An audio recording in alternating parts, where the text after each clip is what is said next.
bizim bölgelerde genelde gündem genelde sıcaktır. Bir şey varsa onlara bilgi yazmak isteriz. Şimdi dün itibariyle zaten son gün maalesef bu seçim barajı yani bu ülkenin ihlaliydi. Geçmişte tabii buna bir gerekçe buluyorlar kendilerince. Evet işte yönetimde istikrar olsun diye.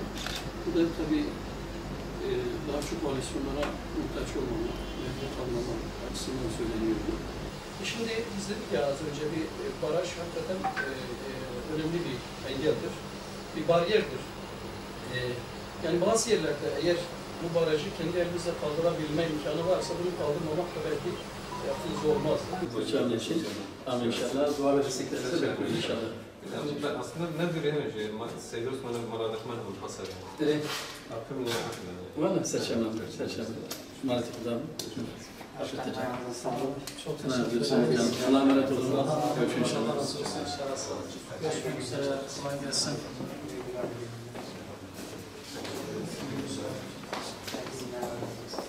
Hoş geldiniz. Allah razı olsun. Hoş bulduk.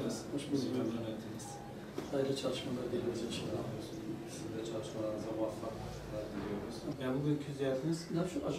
Ajansların mı yaptınız? Ulusal ajans. Ziyade ulusal. Anadolu resmi. İlkaz, kendi logomuzla, yani kendi amblemimizle, kendi parti ismimizle girmeyi düşünüyorum. Fakat şimdi doğrusu Batman'da yani hem tabanda kendi seçmenlerimizin sıraları, ayrıca da piyasada sahada dolaştığımızda vatandaşlarımızın, hemşehrilerimizin de yoğun talepleri var yani bu konuda. Tabii evvela kendi memleketimiz olan Batman için hayırlı olsun bu. Dün partimden istifa ederek yine partimin kararı doğrultusunda ve yoğun istekler doğrultusunda 27. dönem milletvekili genel seçiminde memleketim olan Batman'dan bağımsız milletvekili adayı müracaatımı yaptım. Rabbim bunu hem memleketim için hem de ülkem için hayırlara vesile kılsın. Bu konuda belki tabii sorulabilir, niçin bağımsız aday olarak girdiniz? Biz parti olarak, Hüdapar olarak 81 ilde kendi amblemimizle, logomuzla, ismimizle seçimlere gireceğimizi beyan etmiştik.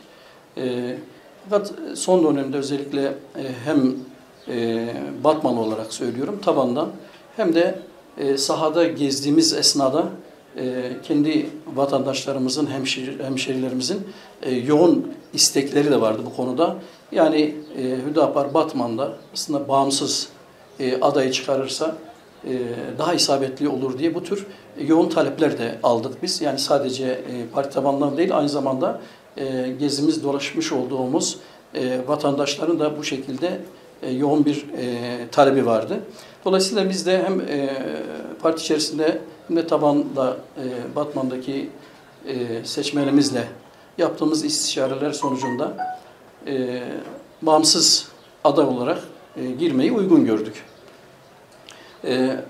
Tabii bu konuda dediğimiz gibi yani partimizden istifa etmeden önce parti genel kurulumuzun ilgili birimleri tarafından yeni seçim süreciyle ilgili olarak yeni seçim beyannamemizi hazırlıyorduk ve sona gelinmişti.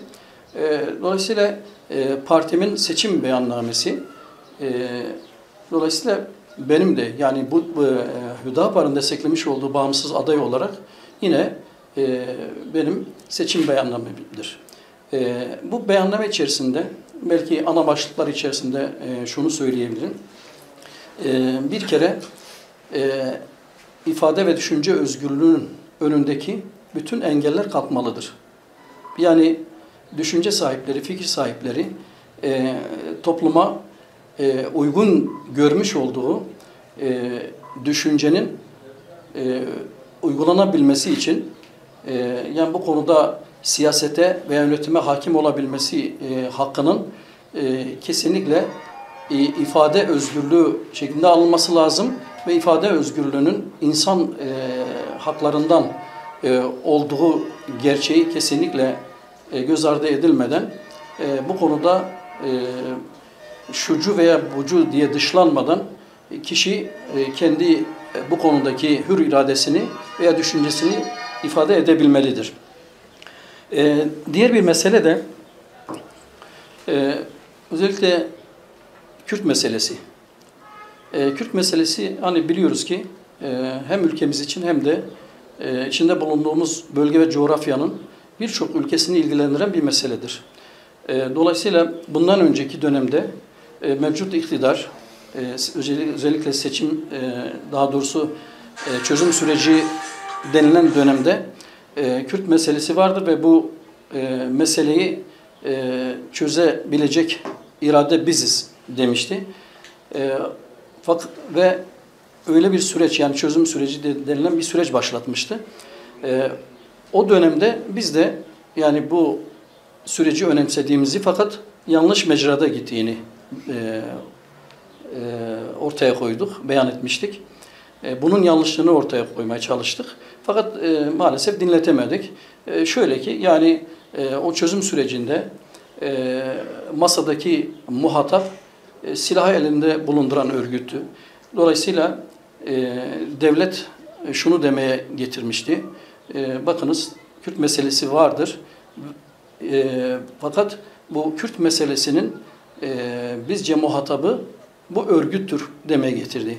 Ve neticede bunun da kesinlikle neticede örgütün silah bırakmayacağını ve sadece örgüt muhatap alınarak Kürt meselesinin çözümüne yönelik girişimlerin neticesiz kalacağını biz vurgulamıştık o dönemde. Nitekim de maalesef öyle oldu. Fakat şu dönemde öyle bir mecraya evrildi ki şu anda mevcut iktidar şu an dirsek temasında olduğu partinin de yine telkinleriyle böyle bir meselenin yani Kürt meselesinin neredeyse olmadığını iddia ediyor. İşte bu yüzden de biz özellikle Kürt meselesinin çözümü konusunda ana dilde eğitimle işe başlanabileceğini, böyle bir girişimin bırakın devleti ayrıştırma veya ülkeyi bölme, kesinlikle vatandaşımızın, halkımızın, özellikle Kürt insanımızın devlete olan duygusal bağlarının daha da pekişeceğine inanıyoruz. Bu kesinlikle kıyamet kopmayacaktır. Ülkede bölünmeyecektir. Bu dediğimiz gibi Kürt vatandaşlarımızın özellikle devlete olan duygusal bağlarını güçlendirecektir. Bu zor da değildir. Hani diyebilirsiniz ya gerekli şu anda altyapı yoktur. Fakat bu irade ortaya konulduktan sonra kısa bir süre içerisinde inşallah bunun çözülebileceğine inanıyoruz. Birçok vatandaşımızın mağduriyetine sebep olan ve muzdarip olduğu bir mesele. Kanun hükmündeki kararnamelerle kurunun yanında yaşın da yanmış olması. Ayrıca yine güvenlik soruşturmalarıyla suçsuz olan bir insanımızın sadece bir memurun kanaatiyle sahip olduğu imkanların veya sahip olması gereken imkanların tümüyle elinden alınmasına sebep olan, yılların emeğinin elinden alınmasına sebep olan bu güvenlik soruşturmalarının tamamen kaldırılmasını, yani böyle bir yöntemin olmamasını diliyoruz, istiyoruz. Yine aynı şekilde biz mülakatlar konusunda da daha önce de bunu vurguladık. Asıl olan olması gereken mülakat değil, liyakattır. Bir şekilde zaten kendi branşıyla ilgili veya branş gerektirmeyen mesleklerle ilgili diyelim işçi alınacak veya memur alınacak. Yani bu konuda mutlaka bunun ölçülebilirliği vardır. Yani bu yazılı veya sözlü sınavlar olabilir. Ama mülakat maalesef bugüne kadar daha çok insanlarımızın hakkının, emeğinin yenmesine sebep olmuş. Nasıl olmuş? Mülakatlar genelde rüşvet ve adam kayırma sebebi olmuş. Diğer bir mesele ağır vergi yükleridir. Şimdi bir devlet aslında kendi vatandaşına yırtıcı bir şahin anlayışıyla vergi aldığı zaman veya vergi koyduğu zaman bu tür bir anlayışla yanaşmaması lazım. Devlet aldığı gibi aynı zamanda ihtiyaç sahiplerine vermesini de bilecek. Tabii vatandaşımız da şunu düşünmesin. Yani misalen Batman için diyorum 5 milletvekilinden biri olarak siz meclise gitseniz şayet sizin ağırlığınız ne olacak? Yalnız biz de şunu söylüyoruz. Hani güzel bir tabir var. Bütün uyuyanları uyandırmak için bir tek uyanık yeter deniyor. Dolayısıyla biz mecliste inşallah birkaç Hüdapar'ın birkaç milletvekili olsak dahi ki sonradan Allah kısmet ederse zaten seçilirsek ilk yapacağımız işlerden bir tanesi partimize geçmek olacaktır. Tekrardan dönmek olacaktır. Hüdapar'ın inşallah halkın sorunlarını dillendirecek olan güçlü sesi olacak. Bir de ayrıca bu konuda biz halkımıza söz veriyoruz.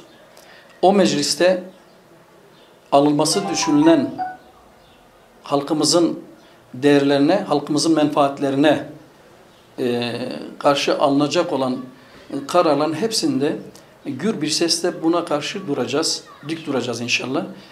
Ayrıca halkın menfaatine olacak, halkın değerleriyle uyuşan alınması düşünülen kararlara da inşallah en büyük desteği güçlü bir şekilde biz ortaya koyacağız inşallah.